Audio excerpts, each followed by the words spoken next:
শ্রমিক ভট্টাচার্য, সে কি যাত্রা দলের সংলাপ! আরে প্রেম করলে দূরে কেন, কাছে এসো, এদিকে এসো, এসো না। সিপিএম সে ছোটবেলা দেখতাম পাড়ায় প্রেম করতো, ধরা পড়ে যাওয়ার ভয়ে দূরে গিয়ে করতো। এখন সিপিএম তৃণমূলের প্রেম বলে এখানে নয় দিল্লি চলো। আরে দূরে দূরে প্রেম হয়, কাছে এসে হাতটা ধরো। কিনাকামি শুনেছিলাম। এখন দিল্লি গিয়ে জুন মালিয়ার হাতটা কে ধরলো শ্রমিকবাবু? দিল্লিতে গিয়ে জুন মালিয়ার হাতটা কে ধরলো? দিল্লিতে গিয়ে জুন মালিয়ার হাতটা কে ধরলো?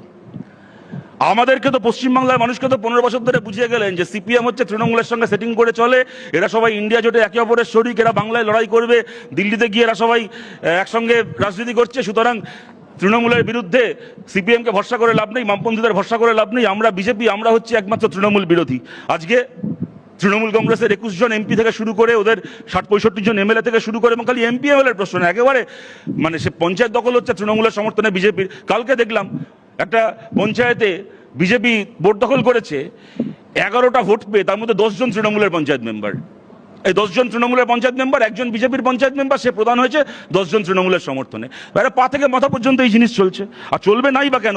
উপরের তলা যদি সেটিং করে তাহলে নিচের তলার কি দায় পড়েছে? তারা সেটিং করবে না।